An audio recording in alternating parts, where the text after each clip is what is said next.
гаепсезгә халык дошманы дип исем алдылар. Күпме хатыннар, ирләре артыннан ук кулга алынып, чәчкә кебек гомерләрен төрмәләрдә, лагерьларда уздырдылар. Участвуйте. Сегодня мы ветеранов не пригласили. Мы обязательно с ними, конечно же, пообщаемся. Мы раздадим продуктовые пакеты каждому из них. Алар андый көннәр була күрмәсен, бүтән исән сау булыйк барыбызда. Бер-беребезгә ярдәм итеп, исән сау гына, матур гына яшәргә язсын. И шушы үзебезнең азнакайларга, үзебезнең шушы ветераннарыбызга без инде һәрвакыт ярдәм итәргә тиеш, һәрвакыт алар белән бергә булырга тиеш. Hürmetli yetekçiler, bilgen halk. Менә газетларда, китапларда укып торабыз бит, страшно. Страшно бу китапларда язылган шундый зур начальстволар, действительно маршаллар, Королев. Менә Королевны карагыз инде, бөтен мирны үзгәрткән кеше шушы халык дошманы була аламы?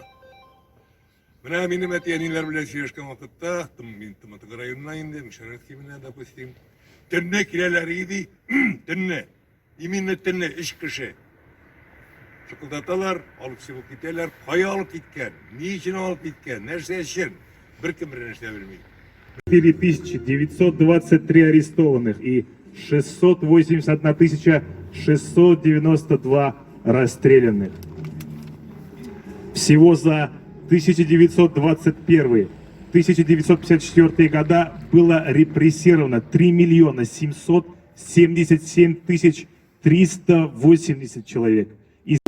Пострадавшие, есть репрессированные. Я, наверное, одна единственная, которая действительно репрессированная, не пострадавшая. Потому что у меня по отцовской линии я родилась в 1951 году, и родилась я в Сибири, в ссылке, как говорится. После смерти Сталина только немного были послабления. Люди копали землянки, устраивались каким-то образом, пытались выжить. Обычно немецкие семьи, детей было много.